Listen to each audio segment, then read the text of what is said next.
Shri Ram, Jai Ram, Jai Jai Ram, Om Shri Ram, Jai Ram, Jai Jai Ram. Hey everyone, so happy you can join us for the Love Everyone podcast. With your hosts, Govind Das and Rama Chandra Das. A conversation of love, devotion, and walking the path of Bhakti Yoga. Welcome, everybody, back to the Love Everyone podcast, episode 7. My name is Govind Das. And I'm Rama Chandra Das, and it's great to be back together with you all. Jai Hanuman, Jai Shri Ram. Where are you in the world, Govind Das? You don't look like you're in LA. I'm not in LA. I am in Koh Phangan, Thailand right now. Wow. And it is hot here.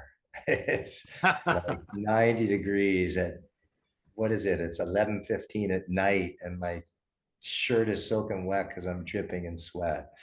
But it's a beautiful place. I'm right here on the water. Have you ever been to Thailand? I have never been to Thailand. No. Yeah. My wife's been to Thailand, but no. Is it good? It's amazing. Oh my gosh. The food is so good. Last night, a full Thai meal, drinks, not alcoholic drinks, but smoothies, all this kind of stuff, full Thai meal for our whole family. Ready? $10. No, $10, yes. No way. Yeah. And there's a great kirtan scene here. We just did kirtan 2 nights ago. It was just so wonderful. Some great retreat centers here. Lots of yoga studios. There's only 10,000 people on this island. So it's a very special place. And, wow. We're here Where were you before that? Before that, we were in Bali for a month. Bali for a month. That's like a dream come true. My gosh, every single one of these places, I keep saying, I want to move here. Yeah, and then I know. go to the next place and I say, I want to move here. And I go to the next place, I want to move here. The last time we were together in Maui, just a couple months ago. We're going to move here. Oh yeah, remember we were even like, we were eyeing some properties and everything. Yeah. And then Costa Rica, you were like saying the same thing. Peru. Did you feel like you wanted to move to Peru when you were there? Yeah, I love Peru. Peru is fabulous. There's a great Sangha in Peru, like incredible sadhu kirtan community there. These guys, they do kirtan every Wednesday. My bros, they're connected with this ayahuasca community called Anahata, who they're like a Hanuman Bhakta ayahuasca community. Wow. And every Wednesday they do kirtan at this like sushi, this vegetarian sushi restaurant. Okay. And they do 4 hours straight of kirtan. Wow. Every single Wednesday. And these guys just rock. They are so amazing. Oh, yeah. That's great. So it's good. We're getting to meet so many great people and just sharing the practice. And we're gonna start a poll, I guess. Where will Govind Das and family end up at the end of this tour? It's the big question. We'll see. How about you? I heard Radhika Das was with you guys last night. Oh yeah, it's great.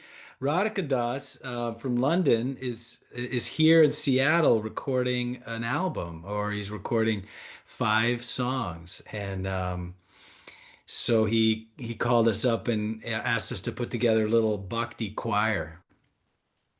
So we were in the studio all day yesterday with him, and it's really cool what he's doing. He's all of the songs that he's putting together are like between 3 and 4 minutes long. That's impossible. It's not it's not impossible. That's impossible. It sounds impossible, right? It does sound impossible, but now the songs sound great, and he's really like wanting to try to make something that's more geared towards the mainstream and geared towards, making it accessible to people with their short attention spans, and just trying to bring, he's working with this producer here in town. There's this great yoga studio, a great recording studio. I'm so like a yoga studio brain, it's like there's only one kind of studio, right? It's a yoga studio. No, there's also recording studios. And this recording studio has been around since the 70s. It's called Bear Creek Studios. And it's in this huge barn outside the city and right in the woods. Beautiful, beautiful location. And it's legendary. I mean, like some amazing artists. There's like a picture, of Lionel Richie on the wall, recording there, um, and I think the story goes that uh, the manager who manages Radhika Das had another client that recorded at this studio. And when Radhika started talking about wanting to do these tunes, he said, well, you got to use this guy, this producer named Ryan, at this place in Seattle. So out of the blue, Radhika shows up and so many amazing artists have come through this place. But this producer's never made a kirtan, he had never even heard of kirtan Mm. before he got called. So he actually, so he's who I heard from first because he reached out. I guess he Googled like Seattle Kirtan or something, and Melissa and I come up right away and um, he came to our Kirtan because he wanted to experience it.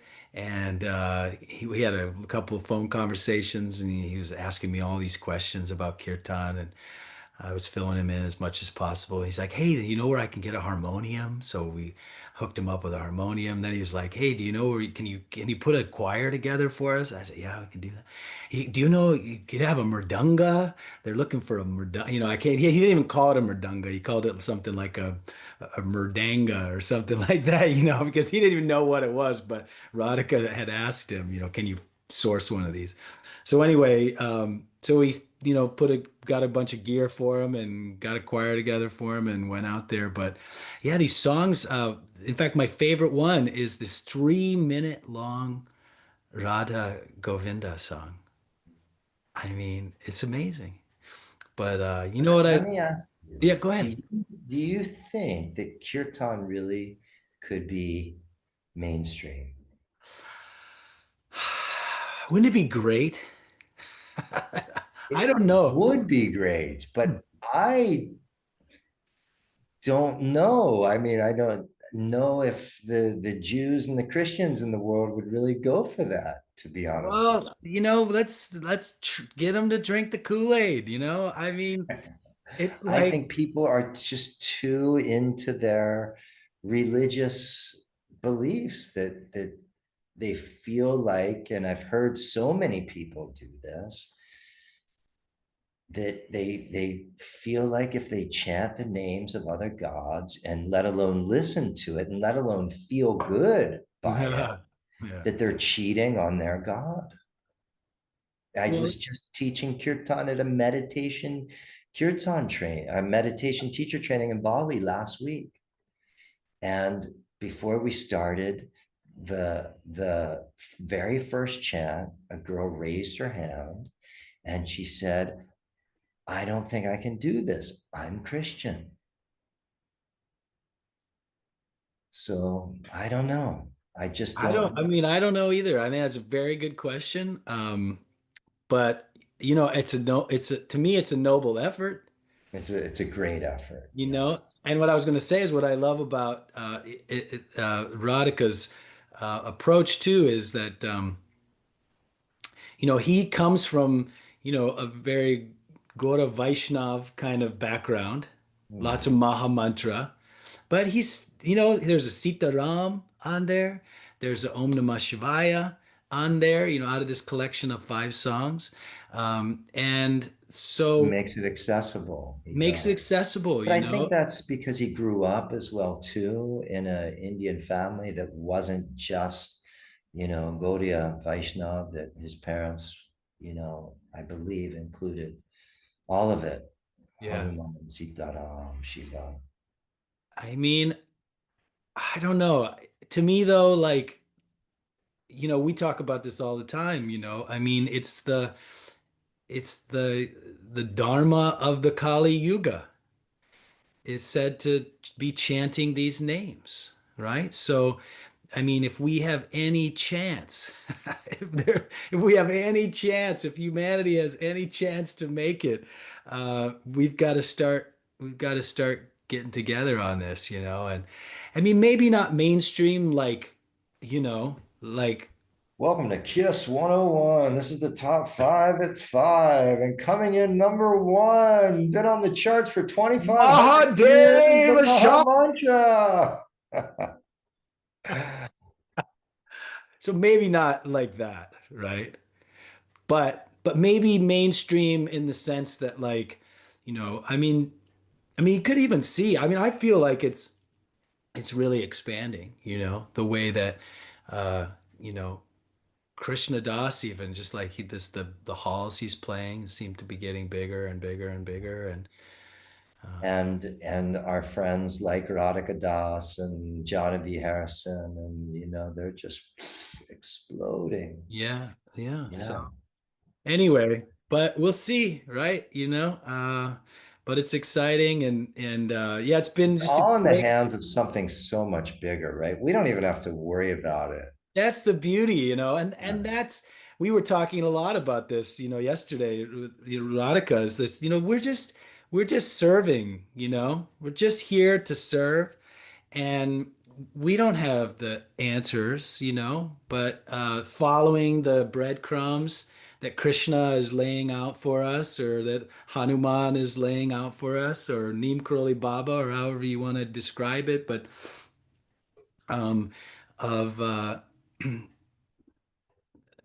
this save nam seva, this service to the name, actively engaging, consciously engaging in devotional service. It's really all we can do, and it's the essence of this whole thing we call bhakti. And it just I feel blessed every opportunity that I get to do that. um, and whether that's This is kirtan. this is my prayer. Like, Hanuman, just please may I continue to chant these names. Like, it's that sweet. This is what I want. And this is how we can serve, right? This is how we can serve in our lives. Mm. Ah, Jai Shri Ram. Jai Shri Ram, Jai Yeah. Hanuman. Yeah. Should we start? Should we get into Yeah. our opening Why don't prayers? we get into our opening prayers? Let's do it. Mm. All right. Om Akanda Mandalakaram Yaptam Jena Characharam Tatpadam Darshitam Jena Tasmai Shri Gurave Namaha. Salutations to the Guru who revealed to me the supreme truth, which is unfragmented, infinite, timeless divinity, and which pervades the entire universe.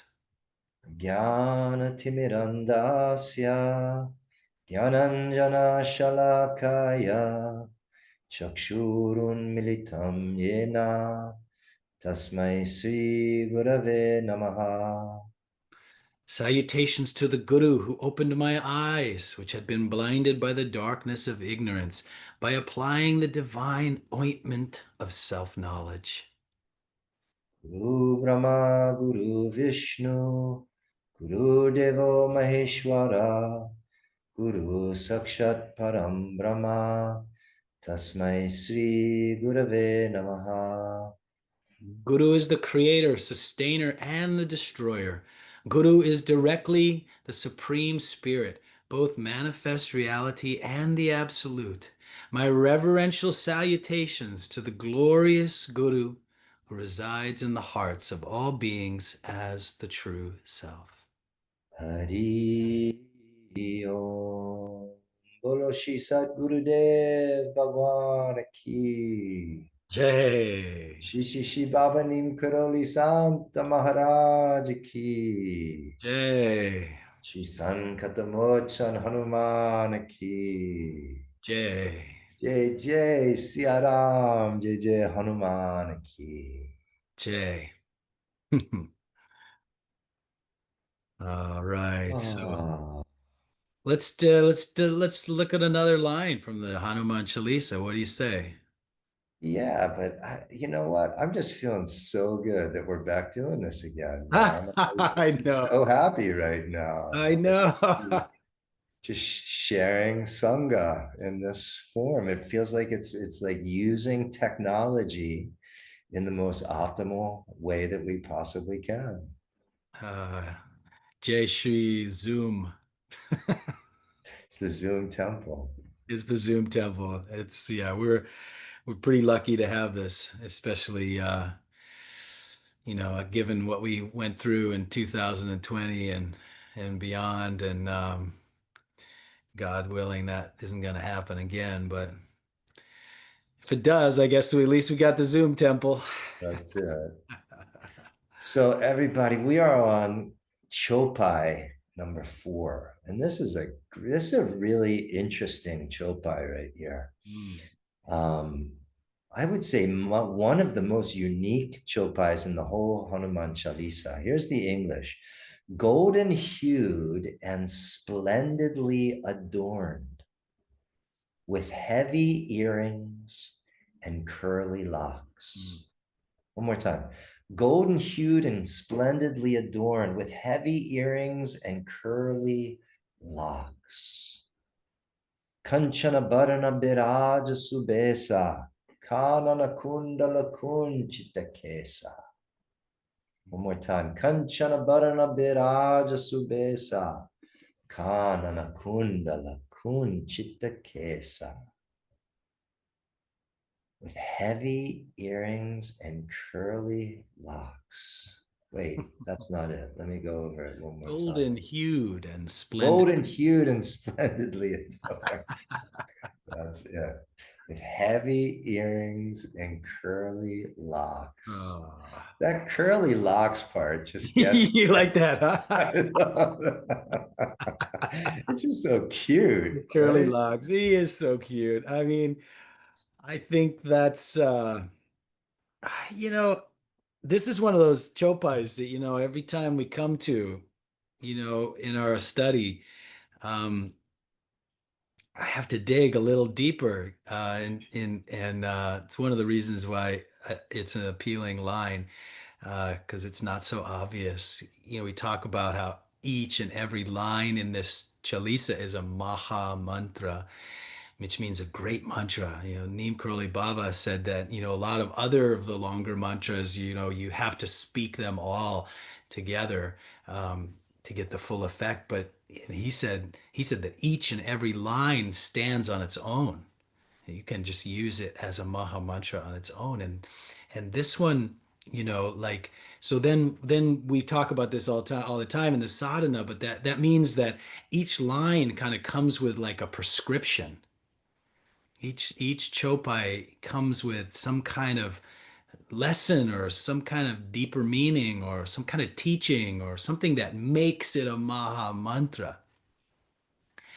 And in this one, the 3 lines that we've just looked at, I mean, the prescription is very clear to me. And then this one is like Tulsi Das is just telling us basically how gorgeous Hanuman is.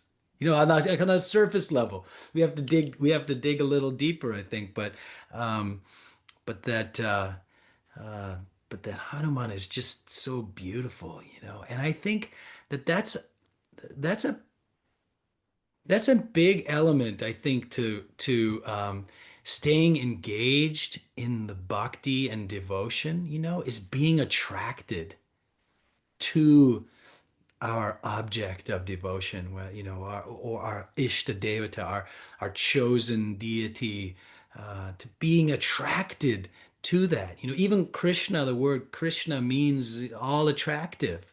It's one of the definitions of Krishna. And because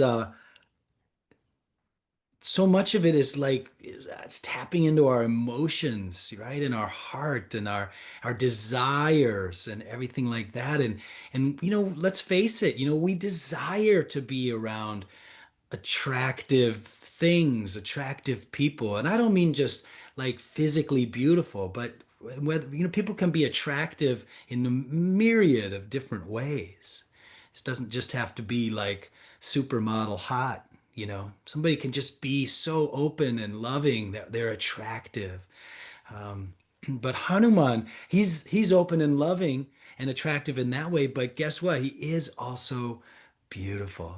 And he's got flowing curly locks, and he's we've heard so much about how Hanuman just glows, with golden radiance, and here he is again. He's golden hued, you know. And so golden hued, even if his fur is, I mean, what color is Hanuman's fur? Because some people say you hear Tulsidas will talk about him being like white furred, and then some people will talk about him being golden furred, and then sometimes, I mean, do you know? Sometimes they even say red, right? Doesn't Yeah, it? I mean, and Haven't you you see gotten some? images of him in all those different Yeah. colors.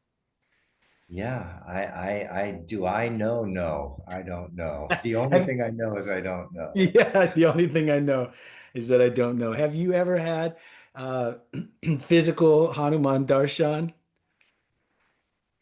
Physical Hanuman Darshan. I have had Darshan like through the lines of the Hanuman Chalisa. Hmm. That's how I would say I've had Hanuman's Darshan, or through Neem Karoli Baba's Darshan Yeah. as well too. Or I mean, I feel like I've had darshan from a Murti. Mm. Right. I Without mean, where like doubt. I've really felt Hanuman there. Yeah, And what's so came out of the amazing, market. what's so amazing is it's making me think of this because the Murtis are all so different, right? And we were just talking about like what color is his fur? Well, like one of the most amazing darshans I've ever had, there isn't even any fur. It's the Sankat Mochan temple.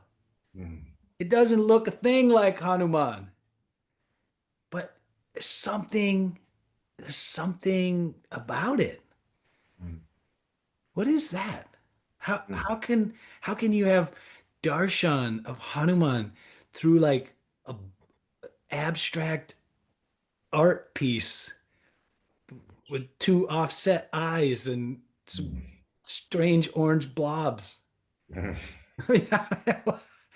What is So that? much is the eyes, right? So much Eyes. is the eye, through the eyes. Mm. For myself, the Vrindavan Ah, temple, Maharaji's Vrindavan temple, those eyes just, ah. I feel that Hanumanji is looking at me through those eyes. Like I can barely keep it together in front of that Murti. I just start crying. The moment I get in front of that Murti, it all just starts. I just start weeping. I can't even think straight. Man. It's so powerful. Um, I have so many pictures of that one because like even if I go there for a week and I go to the temple every day, like, I take a picture every day. I'm so and it's one of the few ones that let you take the That's picture. right. That's You right. know, That's right. The other Neem Karoli Baba temples, they were like, no cameras. Yeah. Oh man. So yeah, what's the prescription here for you in this line? you know, this one to it's like, how do we decode this when it just seems so physical and so material? Mm. But for me, I keep coming back to like this, the altar of our own minds, like install, like Tulsi Das is giving us this impression, Mm. this very clear physical darshan. But then we install it in the altar of our own minds. We install it deep so that wherever we are, we can just close our eyes and we can see this splendidly adorned monkey with heavy earrings and beautiful curly locks and the most compassionate and loving eyes that a being could possibly have. And so we can just we don't need to go to a physical temple because he's right here. We close our eyes. I think that this is about darshan. That's what I feel like this line, the deeper level, the decoding of this line is ultimately about darshan and how important it is to have a form, to have this relate, to come to know God in form, in name and form, and that having that is truly a helpful assistance and anchor, Mm. an aid in our devotional relationship. That's what I'm getting from Mm, this. that's beautiful. Yeah. And you mentioned the eyes, and this made me think because Darshan, we talk a lot about Darshan, but those of you that don't know what Darshan is, Darshan is seeing the deity, but it's also being seen by the deity. It's this reciprocal idea. It's like a um, it's like a circle of devotion, or it goes both ways, right? And this is what's so beautiful, and that's why um I think it's really amazing to think about like the eyes of these deities, because um and even Neem Karoli Baba says that when you look at his picture, that he's actually seeing you like through the eyes on the picture. And so when you understand, when you start to approach the idea of darshans, I remember my first few times, even when I went to India and would go into some of these temples, and the people are like waiting, and some of the temples they have like a curtain that they like open, and then the deity is now revealed, and then they close the curtain and the deity, you can't see the deity, and it's darshan or no darshan. And uh and in some of the bigger temples, I mean, when they open that curtain, it's just like a rush, like you're at like a football game in England or something, the rush of the people trying to get close to see the deity. And I remember my first few experiences of that, thinking, what's going on? It's just it's a statue, and the more time I spent, experiencing that, and the more time I spent even just looking at the deities and giving myself that opportunity to open up, uh, that then there's that moment when you feel seen. There's that moment where like I felt seen by Baba's Murti or Hanuman's Murtis or those eyes in Vrindavan, and you're like, wait a second, that's it. That's it. Now I'm understanding what this idea is, and like allowing yourself to be seen. I think, it's such an issue that so many of us, especially in the West, I'm not so sure about how it goes, in other places, but I feel like there's like an epidemic of people not feeling seen Hmm. in the world. Like that, I think there's such a big fear though of being seen, well, sure, that's the flip of that same coin, I think. and the masks we all put on so we're not seen. Mm. So that I really love that about darshan, and that you sit with it. And for me, it's really one of the most important practices for me is you just sit with it, of allowing yourself to see, but allowing yourself to be seen, and in that reciprocal energy exchange, the false identifications, just allowing them to fall away, to fall away, to fall away until there's like, I'm not holding on to anything. I'm not hiding anything. Hanuman Maharaji, you're just seeing right Mm. into me and I'm allowing it. And something about that right there is, I think, so important Yeah. every day to come back to that on a spiritual journey, because Well, we're so good at the ego, at hiding and manipulating, but in front of God, there you can't hide at all. You just have to let yourself be completely open, completely surrendered. and I love the practical aspect of this daily practice is that, God, when God sees us, God loves us just the way we are. Neem Karoli Baba and Hanuman or God, they're not judging us.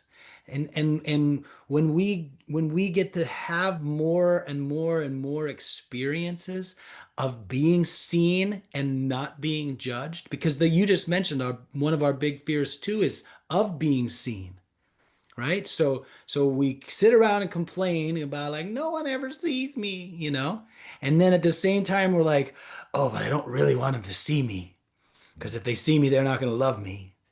Right? So we got this like the ego is just playing this battle. I was thinking about like the Ravana's 10 heads, and you've got like one head is like going like, you're great. And the other head is going like, you suck. And that's happening like at the same exact time, right? And then you've got the other heads like, well, you're okay, and you've got like these multiple messages getting bombarded at you all day long. And it's the same way of what we're describing here. It's like, oh, no one ever sees me for who I really am, but yet I'm terrified that someone will actually see who I really am.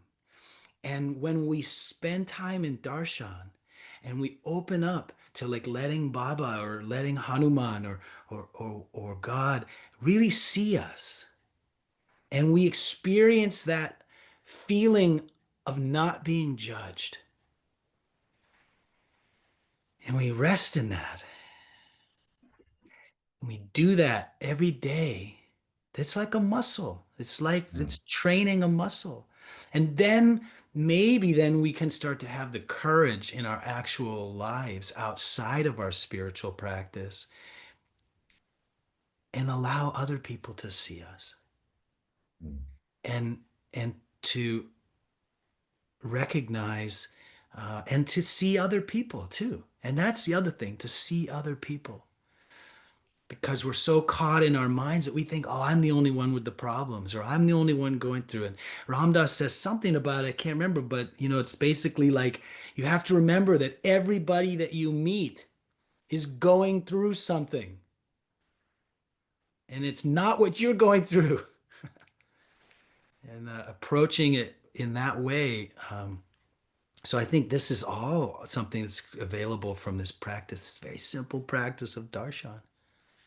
I'm getting a couple things like for myself, and I'm just realizing this now that darshan has really become my meditation practice. Mm. Meaning, I'm not sitting and meditating, trying to go into this formless, altered state. Like the most sacred thing that I can do is repeat Ram's name, chant the Hanuman Chalisa, and have my eyes open, looking at the Murti of Hanuman or Maharaji. Mm. Like for so long, I thought it was about going somewhere else, but it's like it's right here. And this sacred, we look at so much crap all day, every day, as we scroll through social media and watch TV and look at magazines and all of this stuff. Darshan is about implanting and tattooing to our chitta, our consciousness, our mind, a sacred image. And when we look at that sacred image, all that other stuff is not present.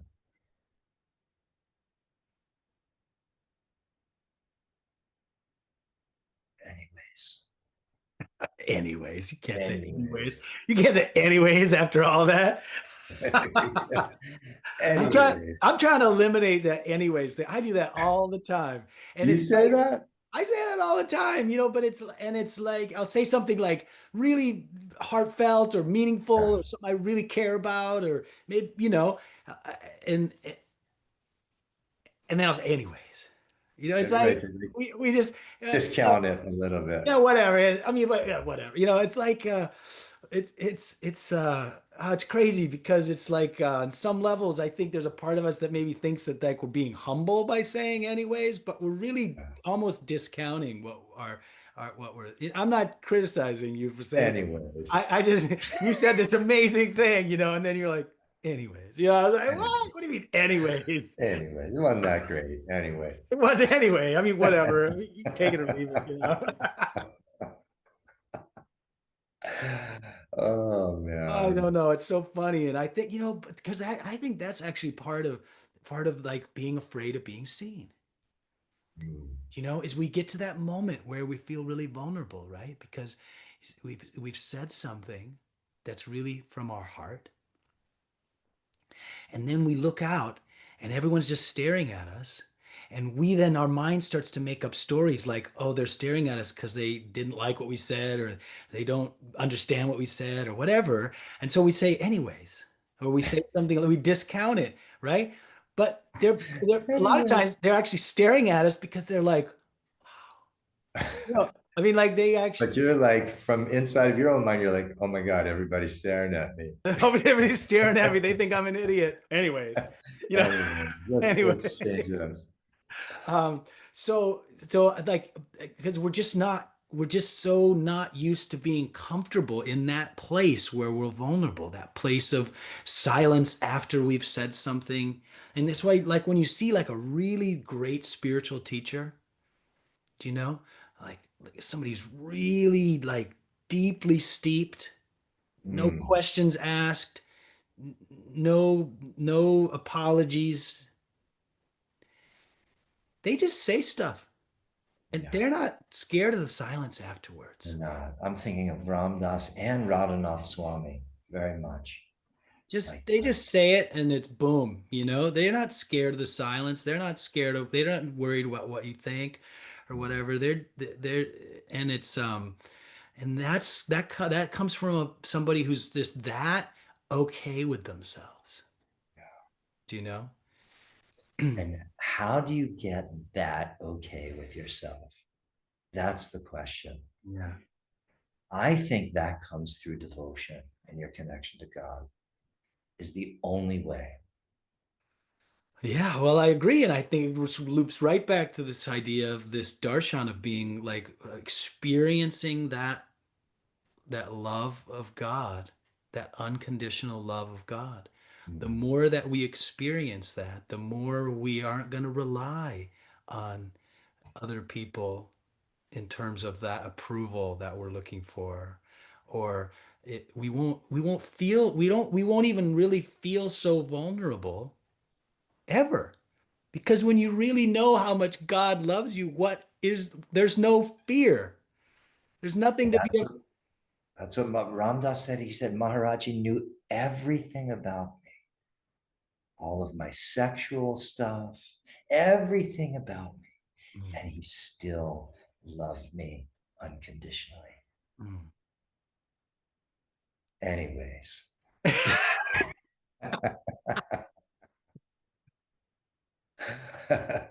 Oh man. We'll call this. Well, this one's going to be called anyways. Anyways. Anyways, podcast. Oh, that's so good. That's so But good. I think you're onto something though with this darshan. Mm. that that's what you're tapping into right there. Mm. The unconditional love of God And for God. and for God, the And seeing and the being seen.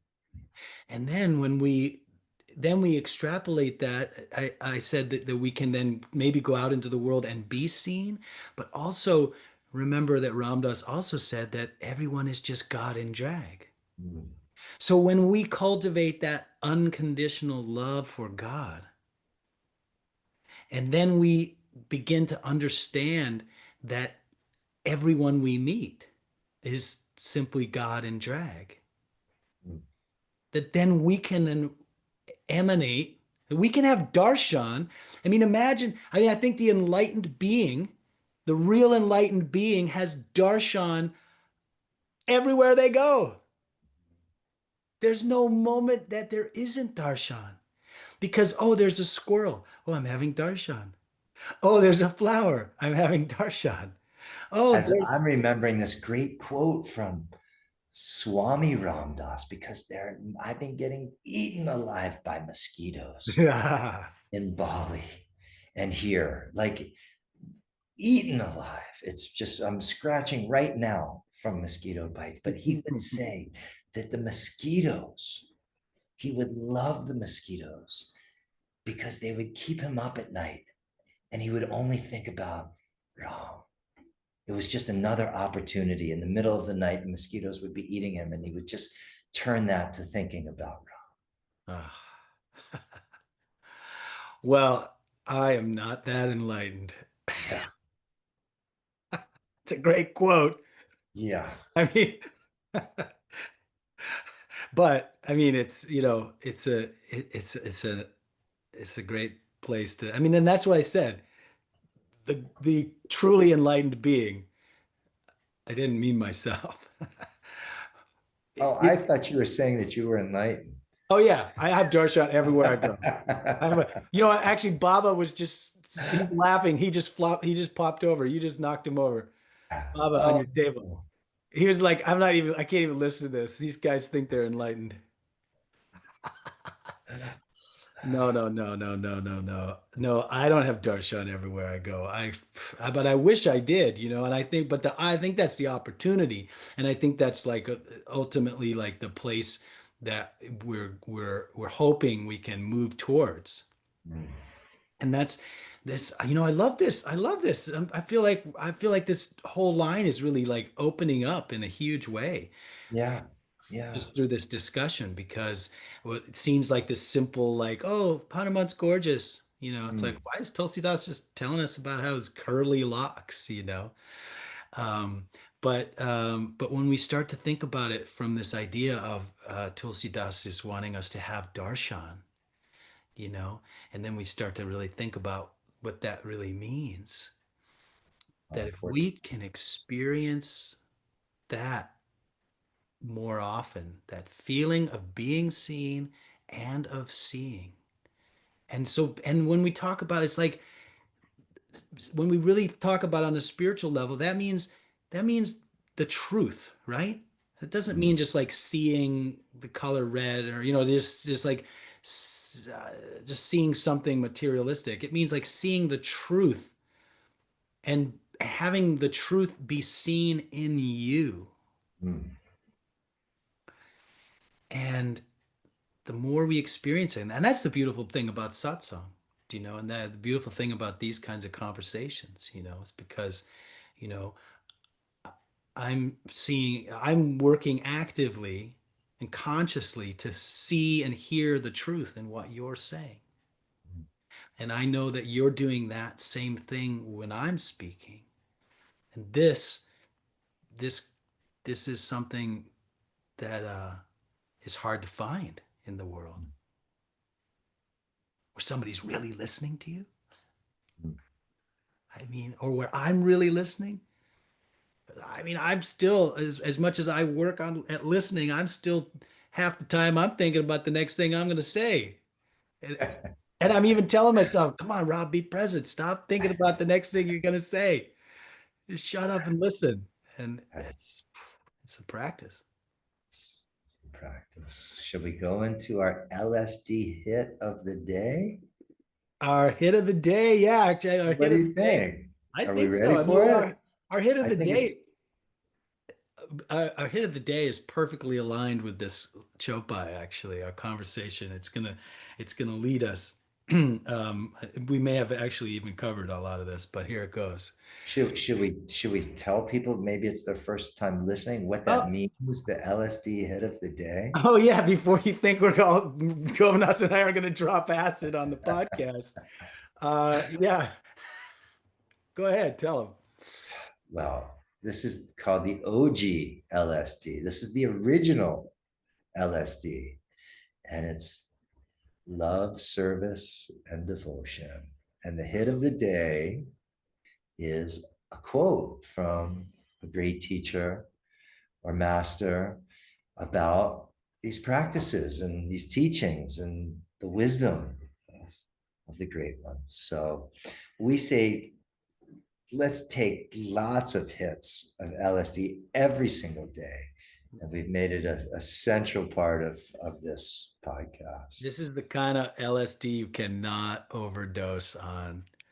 The more, the merrier. The more, the merrier. It's reminding me about the conversation we had recently here on the podcast, though. But somebody was talking about how they took 15 hits of LSD or something. Yeah. Anyway, all right. So here we go. This is from Swami Shivananda. Mm.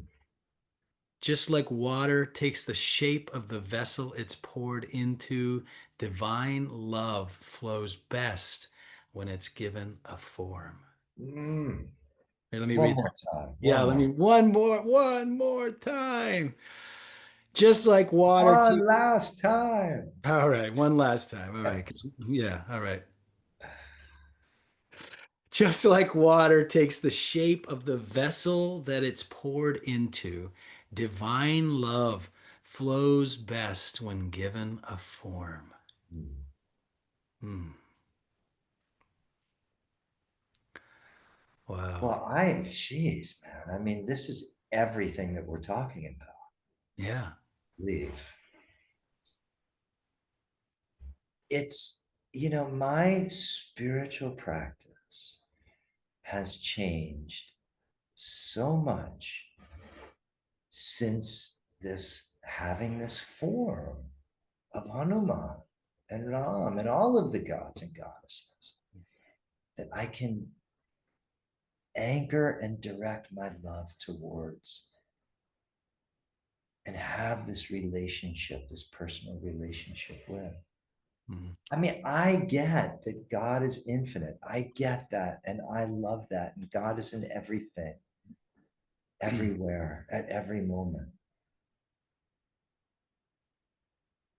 But to have an object, because we humans, we relate through name and form. That's the only way we can have a relationship with things. Mhm. So that God has a name and a form. The infinite formless one comes into form. Mhm. I believe out of her love for us so that we can have that relationship with him and her. Mhm. Out of his complete graciousness and generosity. Because she knows that that's how humans have relationship with things that have name and things that have form. Mhm. So for myself, that is without a doubt that specific thing that we're talking about right here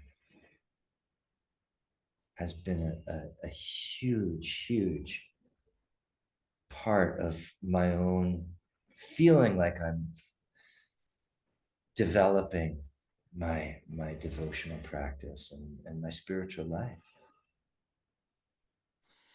Any thoughts? Mhm. Ah.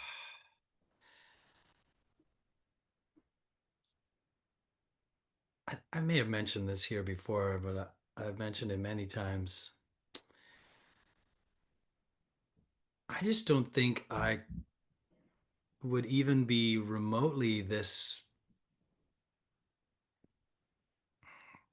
full of love for bhakti without Hanuman, without that little and huge sweet monkey. And fierce. All of it. But I just,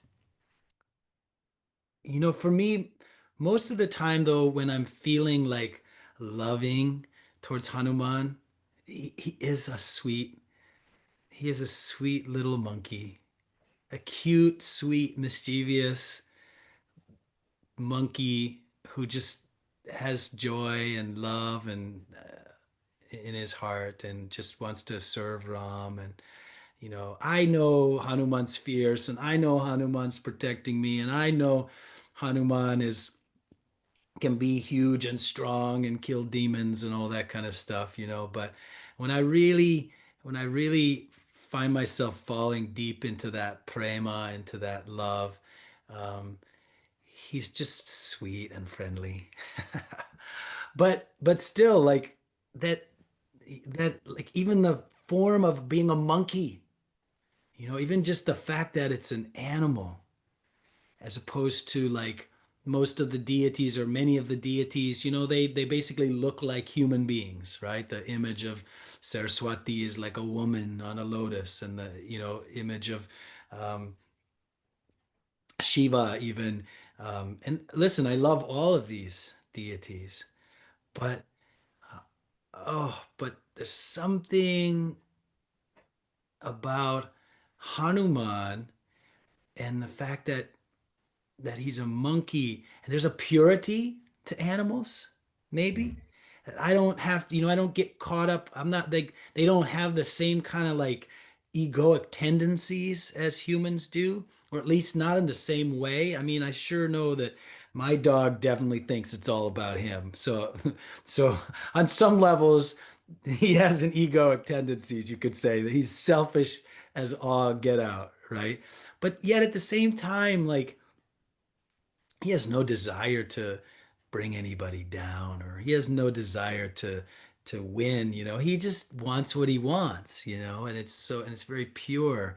And I feel like animals kind of have that edge over humans in the sense that when so it wasn't until like I really discovered Hanuman, I could never buy into like I could never think of God as like that white guy with the beard in the sky, that the sort of classic Christian God. Could never really see that.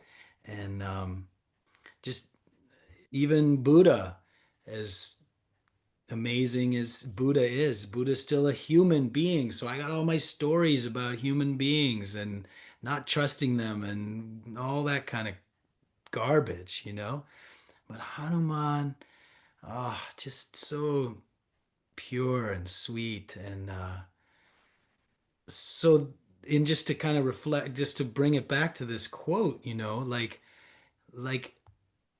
the line the that's the way divine love was able to like flow to me, was through the form of Hanuman. And Hanuman has opened up all the doors, and continues to open up doors to my heart and allows me to have a deeper understanding of bhakti and all that kind of stuff. So the other thing I'm thinking of, that I was reading this, I thought of Ganga as well, and I don't know, it's just because it's that line, that part of that water takes the shape of the vessel that it's poured into, and I was just thinking about how much I love the shape of Ganga, and how like all that water, um, anywhere else spread out would be the ocean, or in a lake would be the lake, or but somehow there's this this form of Ganga, uh, and just pure divine love, um, I don't know what that really has to do with it. I mean, anyways, I don't know how that has to do with anything, but I just was thinking about how much I love that divine form of Ganga. What about you, brother? You love that divine form of Ganga? Oh, I love that divine form. To sit on the banks of Ganga Hmm. and just chant Ram's name, chant the Chalisa, feel her as this celestial goddess being that's come to earth Hmm. is darshan, right? That's I think, talk about darshan. Sitting on the banks of Ganga is maybe the deepest darshan I've ever had. Hmm. And it's just something about sitting on those banks that reveals like the deepest truths of the universe. Like things just start, clouds just start parting in the mind, and suddenly that spiritual awareness reveals itself. And I think that's why through time humans have, you know, found their way, done anything they can do to get to the banks of Ganga. Mm.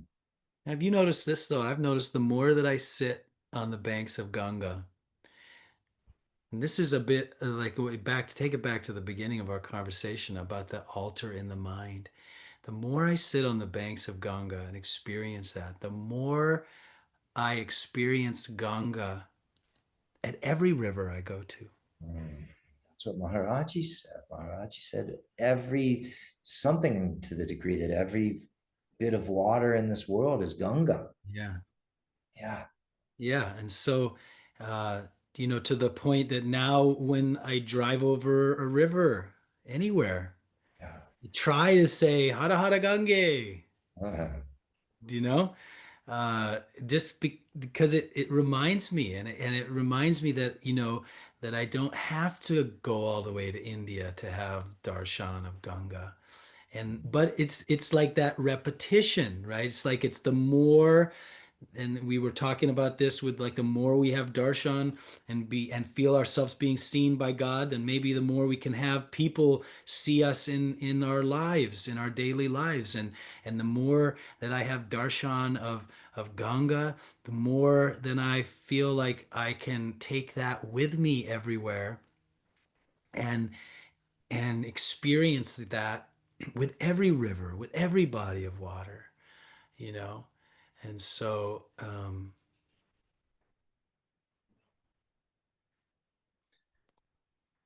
I love Ganga so much. Yeah. I I've just, just completely gone you there, you know. let yourself be You know what that I, river of consciousness. I love? I love about Ganga is like, have you noticed that all these the little bubbles that just come up, right, and make the little ripples in the water, and but they're not coming up in the same place. So to me, it's like it's strange because you'd think, well, if there was a rock right there, it would be making that same bubble, but they come up all over the place, you know. Mm.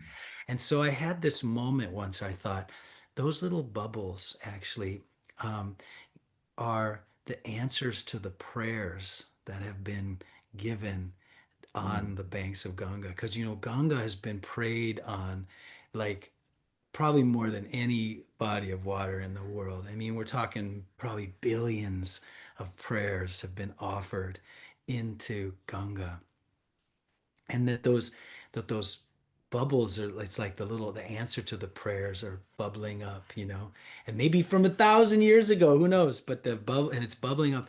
And then when you sit on the banks of Ganga, you're actually breathing in the air, and the air has evaporated Ganga water in it.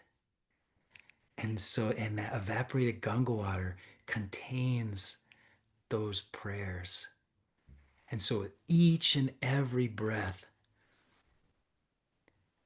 you're able to, you're actually infusing your body with those prayers. And our body's 70% water or something too, right? So it's like, oh, I can feel it. Can you feel it right now? I feel it. I feel it, man. I feel like I'm there, but as well too, like 6 feet from the sea here in Thailand.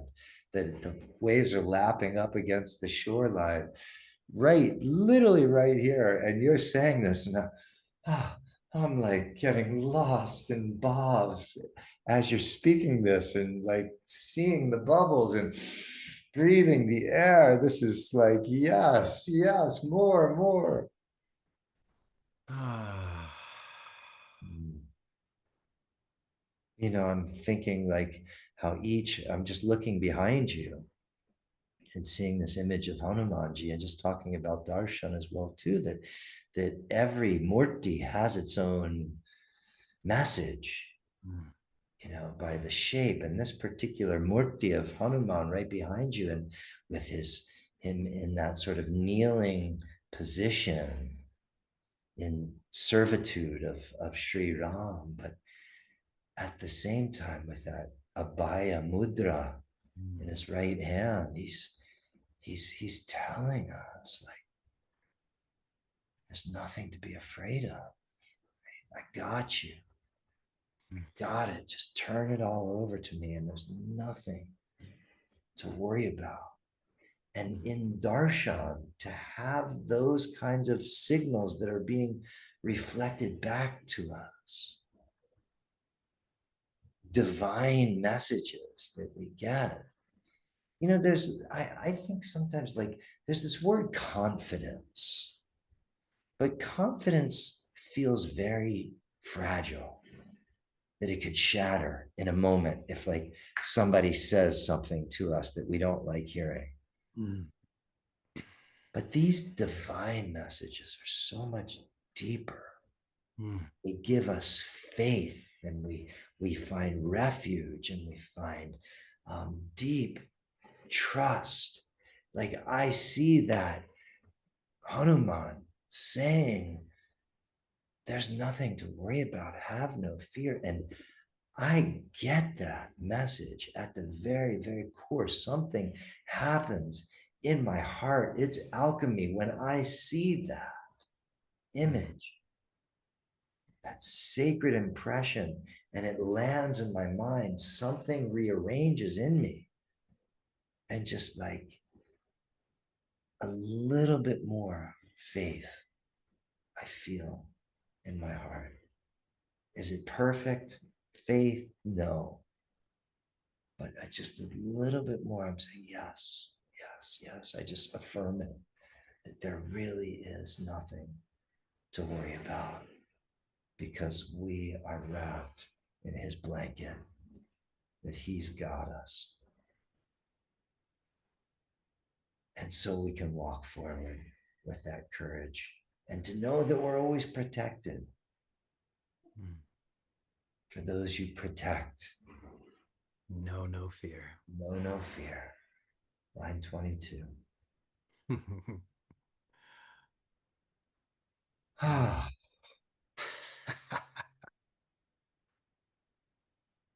Basking in the Bob. anyways.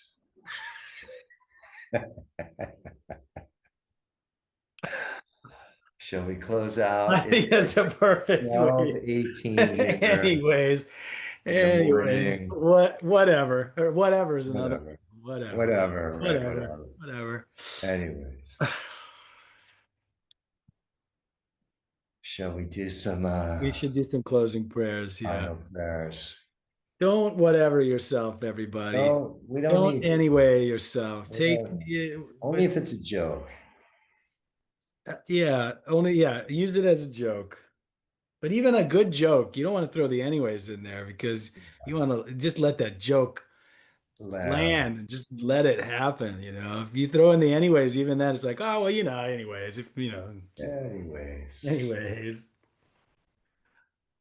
It's like you're looking at your beloved in the eye, and you've just had the most beautiful gaze with the love of your life. And you can only hold it so long before you start becoming self-conscious. And then when you start to feel that self-consciousness arise, anyways, Anyways, yeah. anyways, Oh, you know, when you're in those moments where you are, you know, you meet those people who are so much more comfortable like staying in that gaze than you Yeah. are. And Yeah. you know you've been beaten, right? You know, you're just like, Yeah. I'm gonna have to be the one to look away because this person is not ever gonna look away. Yeah. I have a friend in India and he grabs my hand and I mean, he will not let go. I have to literally like pull my hand out of his. And I always feel so bad because I love this guy so much, you know, but Give me anyways. Give me anyways. but I just after like a couple of minutes, you know, I just start to feel my skin crawl. I'm just like, I know you love me and everything, but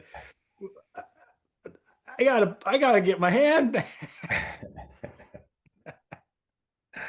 uh, Anyways. any, Oh, you guys. All Goodness. right. So let's see our closing prayers. We just do some lokas. Hmm. So everybody, thank you for being here and listening with us.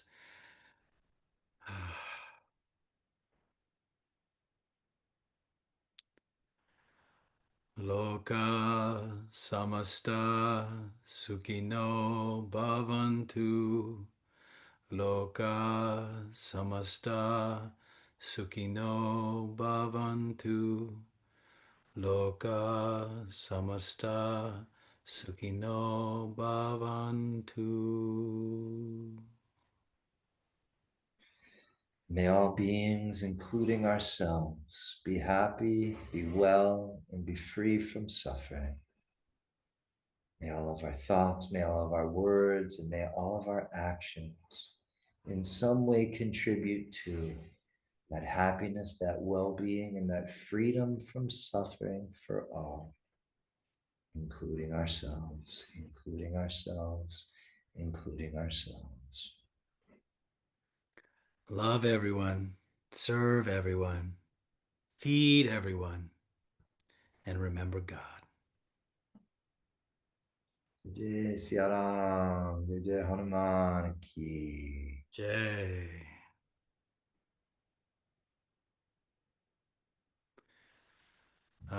So great to be back with you, brother.